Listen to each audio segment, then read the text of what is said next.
So guys, we have a bit of a different video for you guys today. I know a lot of my videos are kind of me just chatting away, talking about a topic, talking about a problem, but today I have something different. I've always kind of wanted to do a sit down kind of podcast style video where I'm asking someone questions or talking about a topic. So that is what we have in store for you guys today. I've been looking at a lot of the DMs and comments I get from you guys where you're asking me different things on how do I stop playing small, or how do I stop letting this person like get in the way of what I want to do? How do I stop listening to what people have to say about me? How do I stop procrastinating? Kind of when I sat down and thought about it, I noticed that there was essentially an overarching trend of self-sabotage. So that is what me and Sophie spoke about today. Sophie Ash is an intuitive business coach and expert, helping people overcome self-sabotage, build success, and ultimately build the life of their dreams. We answered a bunch of your questions that you guys submitted in the community tab on burnout, self-sabotage, success. So that is what we have in store for you guys today. Let me know what you think. Bit of a different video for me. I really hope you enjoy this one. I really enjoyed actually talking to Sophie, asking the questions, diving deep. I'm not going to waffle too much. I'm just going to let you get straight into the video. I asked Sophie a bunch of questions and she very much delivers. Let me know what you guys think in the comments below. So hi guys, bit of a different video for everyone today. I'm really excited to have this conversation. We have a very special guest with us. Sophie Ash is an intuitive business coach. Thanks for being here, Sophie. Amazing. So a couple of big things I've noticed in my comment section in my DMs recently is a lot of people worrying about the state of the job market, the state of AI, the state of the future, knowing where to go. It's really easy to be overwhelmed with everything at the minute. I don't know if this is something that's been on your mind or something you've thought about recently. I mean, I hear a lot of it. It's hard not to because we're all interacting with people all the time. And if we're using social media, we're seeing all these different views and reactions coming through. But I think for me, we've always been uncertain about what the future holds, and that it doesn't really feel that different. I think AI is an interesting one because we haven't seen it before, but then again, we hadn't seen the pandemic before. There's a lot of things that we've dealt with as societies that we haven't seen before. So I think for me, it's just I'm observing and I'm curious about how people are feeling, what people are thinking, but I'm intentionally staying as grounded as possible so that I can support my students through these changes and kind of provide a perspective that might help people just stay grounded themselves as well. And for those that don't know, we all hear the word grounded quite often. Like you can sometimes hear it on Instagram. What does grounded mean to you? Yeah, I think, sometimes we get lost in our thoughts, our feelings, our goals, all the things that we're doing, and we're just doing, and we don't really just sit with ourselves and kind of feel into our bodies. Like, where are we? What are we experiencing? Are we okay? Do we have any health issues? Do we need something? Like, are we sleep deprived? Are we hungry? We kind of lose touch of these immediate things that are right in front of us that we don't see or acknowledge because our mind goes to so many places. I think it's more challenging for people who work a 9 to 5 or they have a very strict work environment where they're not really allowed to take downtime. And even when you come out of that, you still have to create those moments of awareness and groundedness for yourself. So that can take some time to cultivate, and I think it's really worthwhile for us to do it. I feel like a lot of people can probably relate to that. Working the 9 to 5 or being a student, you kind of put all your feelings and like all the self-care on the back burner, or do it on the Mm, weekend or after exams are finished. And I guess that's yeah. probably what leads people to burnout when you don't take moments to ground yourself or to kind of feel what's right in front of you. What are some of the Mm. signs of burnout, do you reckon, like people might notice creeping up on them that they don't actually associate maybe with burnout? Yeah, I mean, there's a lot of moments throughout the day where I think we're faced with deciding whether we support another person or we go out of our way to help someone else and sacrifice our own needs for them. I think that's one of the things that we can notice that we're doing that because we can't, a lot of times we can't choose both ourselves and another person. So we have to pick one or the Mm. other. Maybe we're sacrificing sleep so that we can get stuff done. We can support other people, be there for them. Maybe we notice that we're feeling emotional or we're not feeling well, but we show up and do the thing anyway. And so then, we're kind of training ourselves that we don't really care about what we're feeling or what we need. We're just acting like a robot as opposed to a human. Mm. There's a lot of other things like, maybe we just grab whatever food we can shove in our mouths in between meetings and we don't take the I've done time that to so many prepare times. something. Yeah, and me too, like there's the practical side of it and then there's the self-care aspect of it too. So it's those kinds of things where we could be overly compromising to get stuff done or to appear a certain way or make it seem as though we have ourselves together when actually we don't, rather than honoring the fact that, you know what, this is going to be a challenging day for me. I didn't sleep enough, or I really do need to eat between these meetings, or maybe I should not accept another project today because I've got a Mm. lot going on. So I think it's a lot of small things that kind of build up over time that ultimately end up feeling overwhelming, even though individually they might not feel that way. A few of those that you mentioned, I've definitely resonated with, like grabbing anything that's in front of me, taking on too many projects because I'm like, oh, it's just, it'll be a quick thing. Like, it's not too much of a task. Let me just say yes. And then you find out that actually it was more than what you bargained for. But Yeah. one question I do have though is sometimes when you're maybe going through a certain season, you might feel like hard work or just cracking on with things is like the only way forward. For example, for me, I remember back when I was like in med school, I remember I wasn't doing too well in some exams. And for my next exam, I thought I literally have to work super hard. Like if I don't smash this exam, it was a matter of like I might fail the whole year. So it felt like grinding, saying no to all social events, eating what was ever in front of me. Like it felt like that was the only option. But for other people, say they have a tough season at work and it feels like they just have to say yes to whatever their boss is saying. What do you have any advice for that situation? Like, is burnout Mm. avoidable in times like this? Such a good question because I think a lot of the time in the present moment, we believe that we have to be self-sacrificial. We have to prioritize this project, this outcome, this deadline, whatever it is right in front of us. And when you peel back the layers of what's really going on inside, in the majority of cases, that's not really true, but sometimes it is true. Sometimes we do have to sacrifice things to get the thing done or cross the hurdle or whatever you want to call it.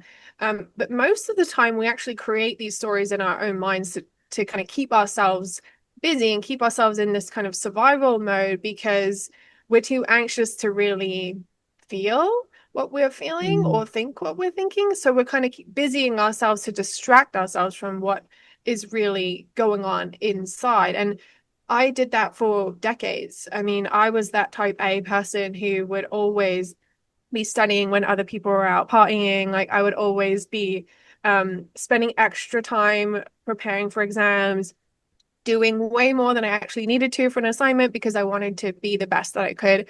And those are not bad qualities to have, of course, but over time, I was so severely burned out that my body was catching up to me. Like you said, I had really bad skin. I gained a lot of weight. I was not sleeping well. I had all kinds of digestive issues.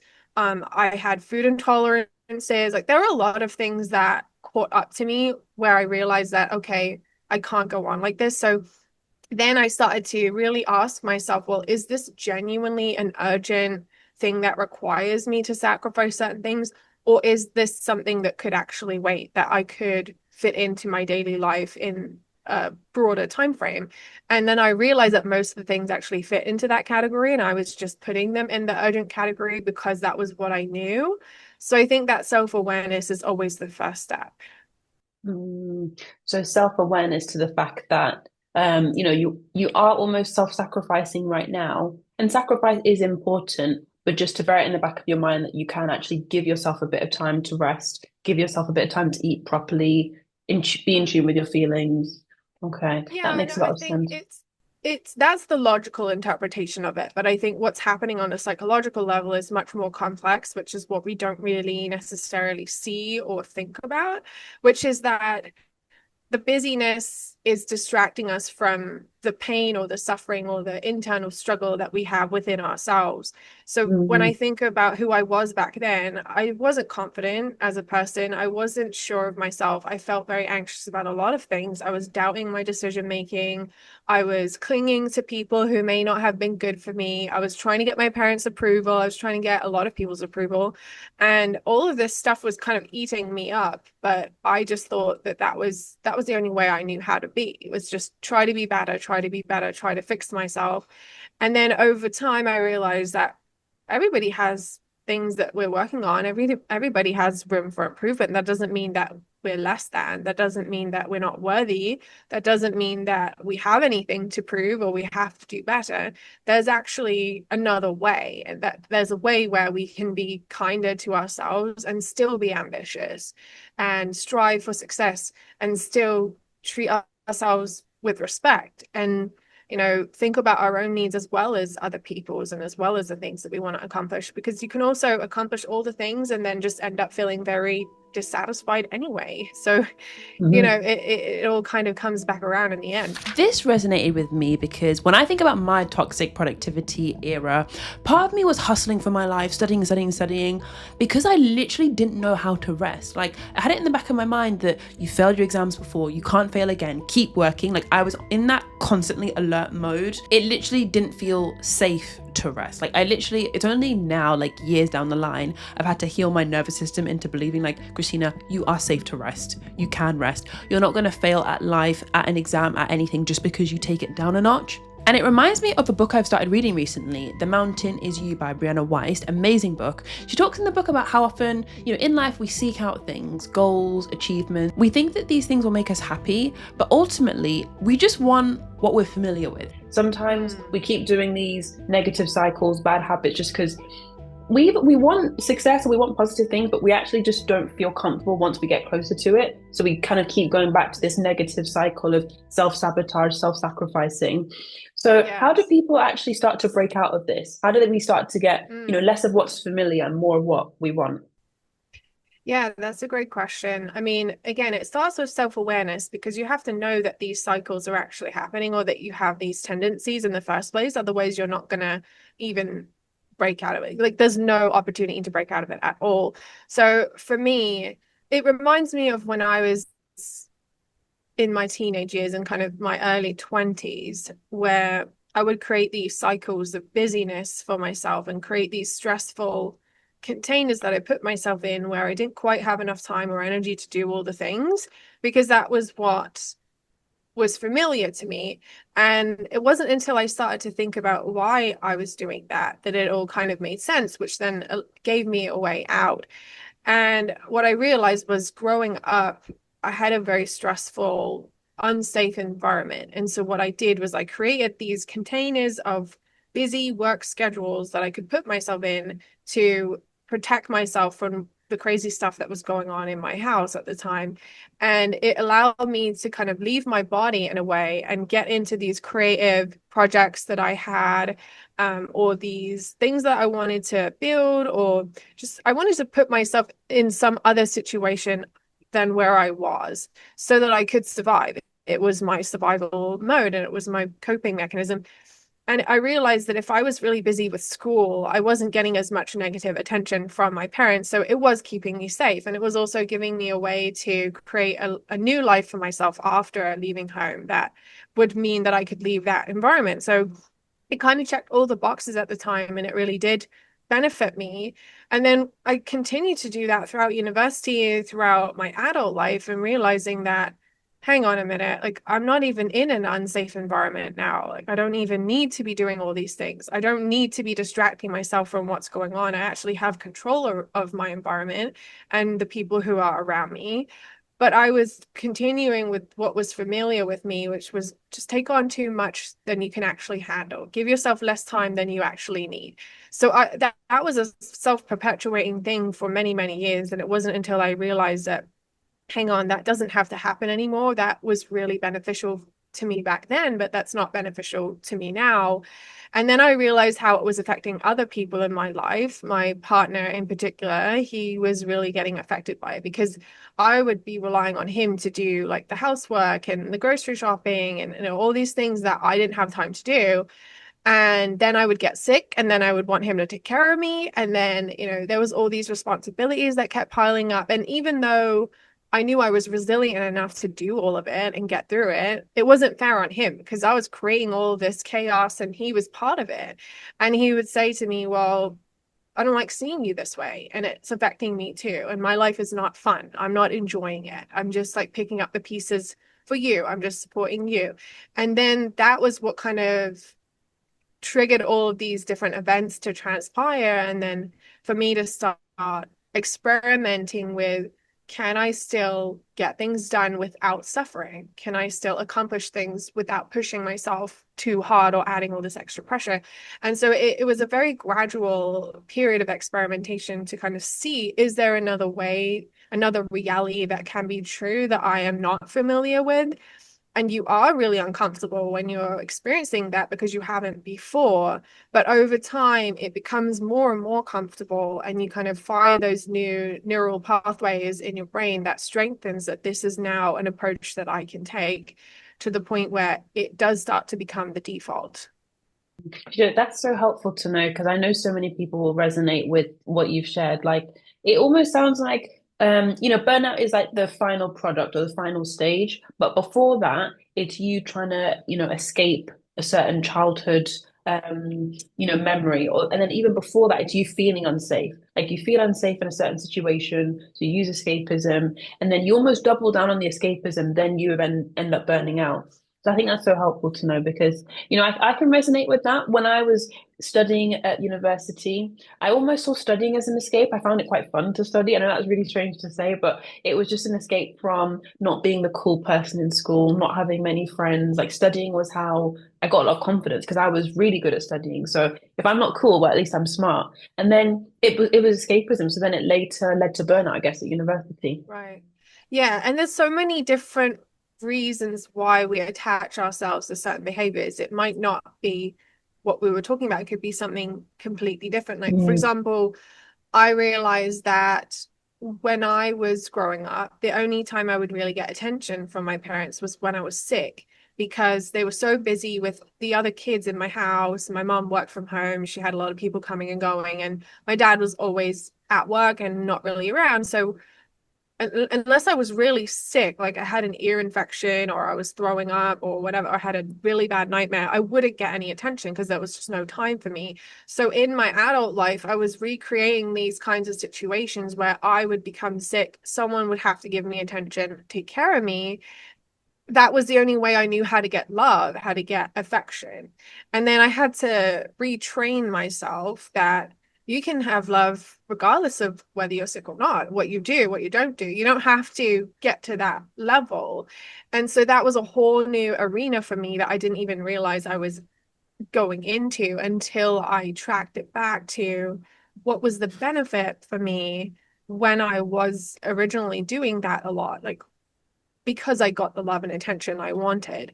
So then once you know what the benefit was, you can then ask yourself, well, how else can I accomplish that without the negative stuff attached to it? And you'll realize that there's a whole bunch of other ways you just didn't even think about it before. yeah, that is actually really powerful because it's a good example you've described there. Like, thinking back to when you were younger, when you were sick, you got attention and not even realizing it, you kind of recreated this as an adult. Because I'm sure from the people listening, they might not be able to straight away think of a situation where they recreated a childhood memory to get attention, to get love, to get validation. But, all of us, if we aren't aware of these things, there's probably ways that we're trying to recreate how we can get attention or validation. I was doing it in a sense where it was I'd get validation from my grades at 14, and then even at 19, 20, 21, I was kind of recreating the same thing, even though it was harming me in a way. This is why people stay in education for so long, and it's a really common thing, is that Yeah. we need the validation. We look to the validation, and we look for that recognition that we're doing the right thing and we're pleasing the people. But then you kind of reach Mm, the end of the line, you get a PhD or a postdoc or something, and then you're like, hang on, how do I end up like transitioning into the real world? And you don't know how, yeah. because that's all you've ever known. And so it's, again, you're kind of just Mm, delaying this process of self-awareness and figuring out how you can be yourself in the world, because we only know the dynamics that we've seen. That's how we learn how the world works. So we can't expect mm, ourselves to know all these other different dynamics until we actively choose to expose ourselves to them and feel uncomfortable, and then ultimately not feel as uncomfortable. that is the key word, like uncomfortable. I think There's a quote that says, people would rather have a familiar hell over an unfamiliar heaven. And it sounds Yes, drastic, but it's so true. I've seen it it's so many true. times even in relationships, we all have that friend that's like constantly complains about their partner never does this, never Mm, does that, never takes them out, no flowers. But then they stay, it's 6 year relationship, mm, 7 year relationship. And even though they're unhappy, I guess it's the familiarity. It's reassuring to know this yes. is what they know. Anything new, it's just so strange, so scary. The thought of being single is just really strange and really scary. Yeah, absolutely. Because if you haven't done it before, then you don't know if you can.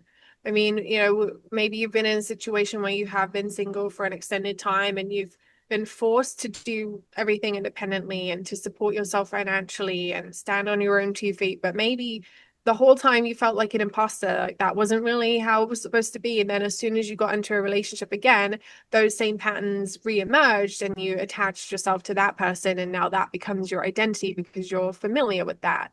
So again, we just have to observe these things and know that we are, humans like patterns. We like to do the same things, we like to see the same things, we're looking for evidence that what we know is true. And so if we're trying to do the opposite of that and have a new belief or a new habit or a new behavior, it is going to feel strange. It's going to feel maybe even unsafe or like it's bad for us. But in reality, it's not bad for us. It's just new. It's just different. And I often tell people, like, you honestly just have to train yourself to feel like this is safe. Like, our nervous system, Mm, our brains are still like cavemen from the caveman era. It thinks that us putting our hand up in a lesson or standing up to our boss is like us being chased by a tiger. Like, we're still just stressed and panicked, like we're cavemen. And I often tell people, like, just tell yourself that you're safe. It's okay. You're gonna survive. It sounds like trivial, like it's nothing, but honestly, just training yourself to like self-soothe and reassure yourself you're going to be okay, I find is the key. yes. Yeah, self-soothing has been a big part of my own development, actually. And it started with me making voice notes to myself. So I make voice notes from a version of myself who is more confident, more empowered, more grounded, more intuitive. And then I kind of talk with myself, like my present self, and then this higher version of myself. And um, I'm a coach, so I naturally find myself in that coaching role. But a lot of us, if we're empaths, if we care about others, we're good at giving advice, we're good at giving support, we're good at giving encouragement. We're not necessarily taking our own advice. So when we have these actual conversations where we can express the resistance to something or how we feel about something, we can say, this doesn't feel safe, this doesn't feel good for me. But then another part of my brain is like, you know what, this actually could be good for you. We have to let it play out, because if we just force ourselves, it's not enough. That resistance means something, and it's there for a reason. It's there to protect us because something bad happened in the past.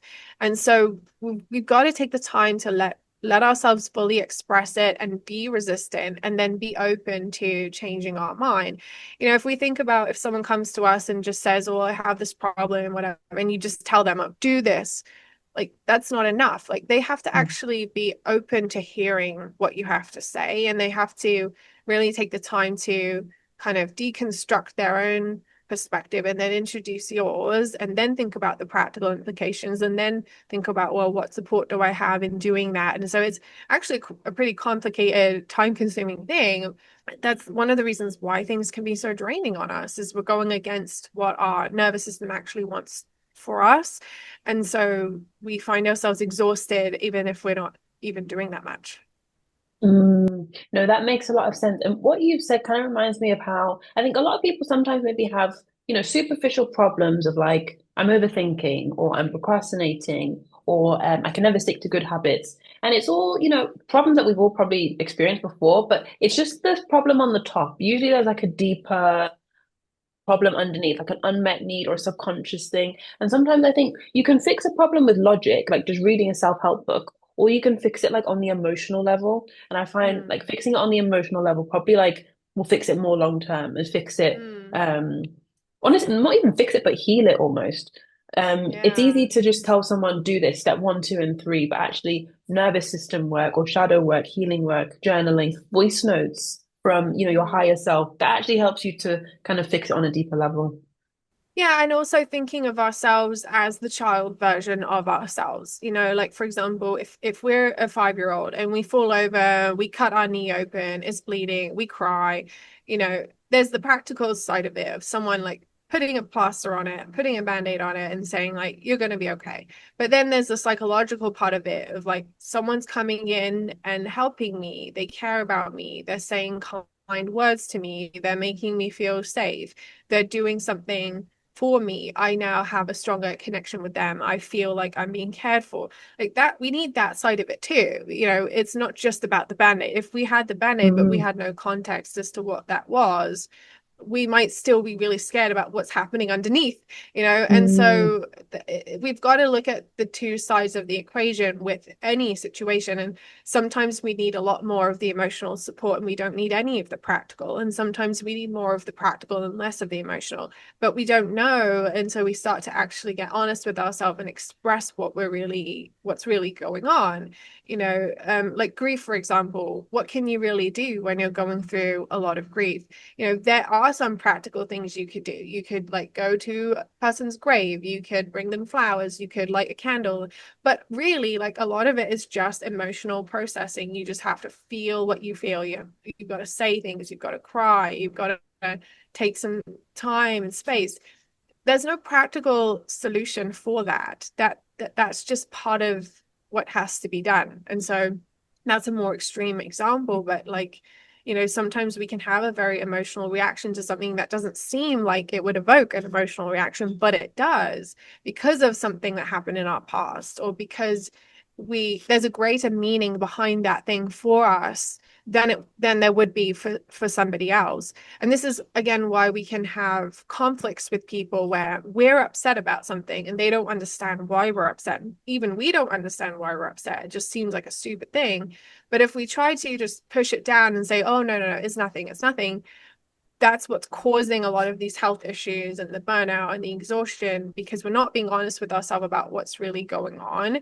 Whereas if we look at that, we'll probably find that, what, this is triggering because it reminds me of this really traumatic thing that happened. And, it's much bigger than the actual thing itself. And so how can anybody else support us if they don't know that? And how can we support ourselves if we're not aware of that? do you know what you said there about the practical and the emotional, the band-aid versus the you're gonna be okay? I think that's I never even thought of it that way, but that makes so much sense. It's almost Mm, why, both of us, and maybe I'm sure many people watching, like we fell into the trap of we did the practical stuff because it's almost an escape. If I just bury myself in this distraction, bury myself in work, studies, corporate stuff, like that's almost a distraction. That's the practical to ignoring all the emotional stuff. Partly because we mm. don't never learned how to. Maybe we never had a positive example of that. I can see how now the cycle continues. We escape, we burn out, and then we don't know where to go from there. Hmm. Yeah, and then we have to find healthier ways of channeling that negative energy. So Mm, for the longest time, I would say, well, I have all this negative energy. I'm going to channel it into my work, and I was very successful by doing that because anytime I was angry, frustrated, hurt, whatever, I would grow my business and it would do really well. But then, it's like you reach the top of the mountain and you look around and no one's there, and you don't really even want to be there, because you mm, missed the point that there was an opportunity for growth there that you didn't take. And there was a view that you could have seen that you just completely skipped over.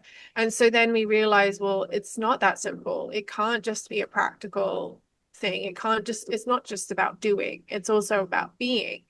And so, how could I have approached that in a more grounded way? Like, how could I have honored what I was feeling and what I needed without focusing too much on just the wheels spinning all the time? Because I think that distraction can be so big that we miss what's really going on underneath. yeah, I've experienced what you just described a few too many times. Like you work so hard for something, you get to the top. It was on your vision board, it was on your goals list, you wanted to hit it for 2025, and then you kind of think like, this is nice, it's cool, but it doesn't fulfill you emotionally like you thought it would. You thought it would give you like this satisfaction, overwhelming pride, joy, but you're just left feeling like almost disappointed, almost like anti-climax. It's just Mm, not what you expected. And one of the yeah. questions actually from the audience was how to feel accomplished. Like how do you make sure that what Mm, you're striving for will actually fulfill you rather than give you that anticlimactic feeling? mm. Oh, I love this question so much because I struggled with this for such a long time myself. And it's ultimately because I was attaching my worth to my productivity. That was how I defined my success. So, what I learned to do is to redefine my success and to think, well, if success could be anything that I want it to be, what would that look like, and really get honest with myself. And so what I did is I actually did a mind map where I put success in the middle, and then I kind of started branching out into these different areas of like tangible things where I could look at that and say, if I'm doing this, I'm successful. If I'm feeling that, I'm successful. And so that kind of comes from your core values much more than it comes from what you're doing. So for me, freedom is a really something I value a lot. Authenticity as well, growth, um, like expression, creativity, kind of adventure, exploration, those kinds of things. So those became like my kind of central pillars. And then from that, I could get even more specific about, okay, well, authenticity. Well, how do I know if I'm being authentic? Okay, well, I'm only doing speaking arrangements that feel exciting to me, where I'm like, I know the time is going to go by so quickly and I'm going to love it. And I'm saying no to everything else. Well, what else, like, what else could it be? Well, I'm only writing posts that represent things that I really truly feel, if it, even if it's controversial, even if it upsets people. Okay, what else could it be? So then you can really get as granular as possible and almost like design the life that you want based off of those values and based off of what success really looks like for you. So then when you find yourself in situations where superficially it could be considered a failure, but to you, it's not a failure because you have your own definition of success. It gives you something tangible to actually look at. So I'll give you an example. I was planning a conference for the end of September, and I had started to plan it last September. So it's been a long time coming. And I think the promotion had started maybe like March sometime. And so I had all my speakers lined up. I made a website. I did promotional graphics. Like everything was done. A lot of work went into it, and I was really excited about it. But then as the months went on and I started promoting it, I started to feel less and less aligned with actually doing it, and it was feeling heavy. It was feeling not enjoyable. I was dreading having to do more promotion for it. I was already feeling tired and I hadn't even started it yet. And as time went on, it was just feeling more and more heavy, more and more just off for me. And then it occurred to me that you know, I don't need to do this. Like, this is my business. And if I choose not to do something, I'm allowed to stop.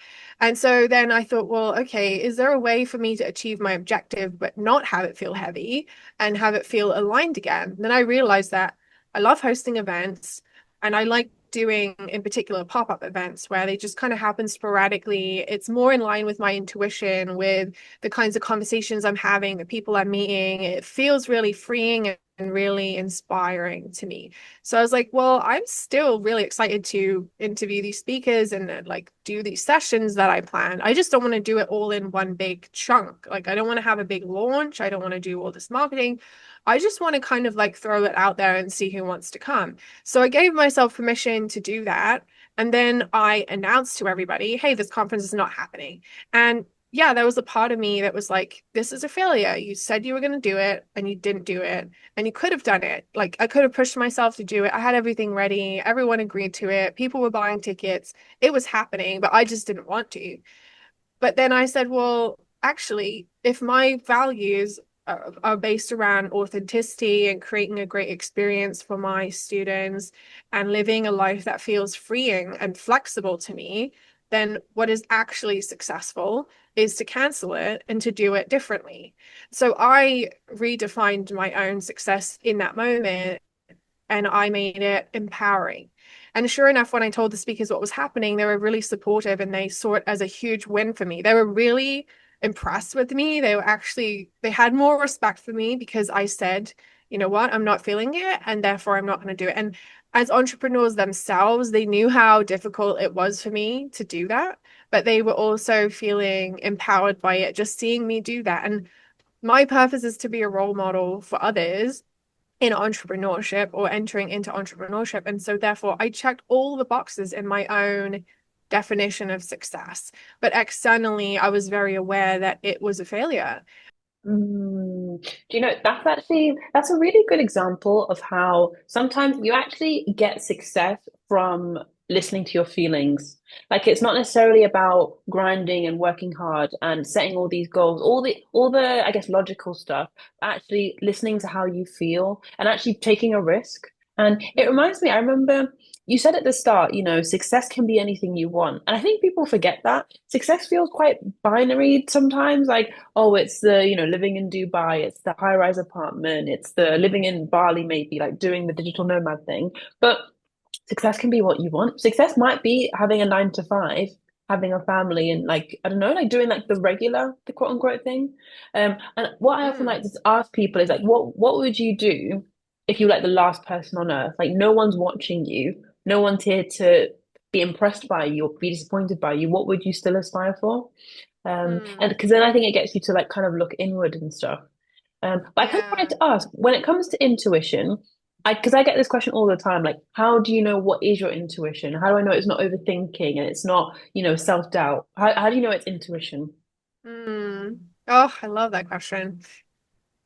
I think for a long time, I was experimenting with tapping into my intuition more, but I didn't even know that I was doing that. And then at a certain point, everything just kind of clicked into place, which ironically was my intuition telling me this is what intuition is. It's so funny. So it's very meta for me because I think if you are a Mm, highly intuitive person, you're not even aware of the fact that you are a lot of the time. You just feel like you're different from most people, that you have mm, feelings about things that end up being true, or even like premonitions about things that end up happening. And you are much more led by your gut, or things that you can't really explain, than you are led by data or facts or things that have happened before. And so we're all raised uh, going through the schooling system to know that facts and data are the way. Like science is very predictable, and we should learn from our mistakes and our experiences, and then everything's very linear and very progressive, and one thing builds onto another, and so on and so forth. But for very intuitive people, that just doesn't make any sense, because one minute we feel one way, the next we feel another. Something that makes sense could feel completely wrong for us, and two people could have the same actions, and one feels very aligned and comfortable with that, and the other one feels like this is totally wrong for them. So it's hard to explain what it is, but I think that it's very similar to what you were saying about, like, if no one else was there, if you didn't have to explain yourself, if no one was even going to know about it, how would you respond to a situation? Or what would you do? Or how would you act? How would you feel? That's usually what your intuition is. It's the thing that comes to mind without any explanation. It doesn't always make sense. In fact, it very rarely makes sense. It's the thing that just feels right for you in that moment, that only you can really understand. And if you really, really try to figure out why it feels right, you will find a reason. And it's probably something to do with your values, your past experiences, your goals, whatever. But you don't have to have a reason as well. And so I think one of the reasons people can be so scared to trust their intuition is because the majority of people are not highly intuitive, and they are looking for the rationale, and they want that rationale to make sense. And if you can't give them that, you're going to be criticized, you're going to be judged, you're going to be condemned, you're going to be excluded. Like, bad things are probably going to happen. So I think it's much harder for intuitive people to be authentic, because it requires them to go against the grain and to upset people. And if you're a people pleaser, that's very uh, difficult. That's a really stressful thing to do. And so recognizing that people won't understand, but it's still right for you is tough. But I think that's also a very breakthrough moment for someone who is highly intuitive because it allows them to become more of themselves. Mm. I think you're so right. Like people pleasers struggle with intuition because, it's funny actually because people pleasers, they meet their colleagues, they meet their friends, they naturally want to make them happy. They're actually quite intuitive naturally. Like you pick up on subtle smiles or subtle frowns or like subtle body language. Like you naturally are probably quite intuitive anyway, but you have to suppress it to make them happy. Um, Yes. it's so true. And it reminds me of how sometimes the easy route is the logic, but the risky side or the brave side is emotions, like listening to how you actually feel. It brings me on to the last, yeah, it brings me on to the last question actually from one of the audience members. Um, we know that success doesn't guarantee that you'll feel accomplished or that you'll feel good. So how do we actually truly internalize the belief that we are valuable without the achievements? Hmm. Yeah, it goes back to what I was saying about defining your own success, because through doing that, you are thinking about what you value, what you care about, what is really important to you. What helps me is knowing that I can look at any situation. I can look at two different ways of handling that situation, and I can see both perspectives. I can see how one person would think that this is absolutely the most appropriate way, and the other person would think that this is absolutely the appropriate way, and they are different, and yet they're both true. And so when I know that, I can apply that to any situation that I'm in where it's impossible to make everybody happy. It's impossible to please everybody in any decision that you make. And so, therefore, why not make the one that you want to make? Because you've got to live with yourself. And so, yeah, there are going to be some unhappy people, but ultimately, you're going to stay true to yourself. And so, I think that's where self-worth actually comes from, is when you choose you, despite what other people might think, despite what, society might expect of you. The more you choose you, the more you follow what feels right to you, and you're proud of that, the more you realize that your worth is just inherently there. But what we're actively doing a lot of the time with the self-sabotage is we are going against what we think is right to try to please others, or to try to fit in, or to try to get accepted or promoted or whatever it is. And therefore we're killing a little bit of ourselves. We're killing that relationship we have with ourselves, which we only have one of us. And so that's what I was doing for the longest time. And undoing that takes time because there's a lot of damage that gets done. And so that's what I do when I'm working with people, is to kind of like uncover all of that, forgive ourselves for the things that we did that we maybe shouldn't have, or that we regret, or that were betrayals to ourselves, and recognize that, we did that because it was hard and that was what we thought was right at the time. But then learning how to kind of spin the wheel the other way of, what would it look like if I was true to myself, and how would that make me feel about myself?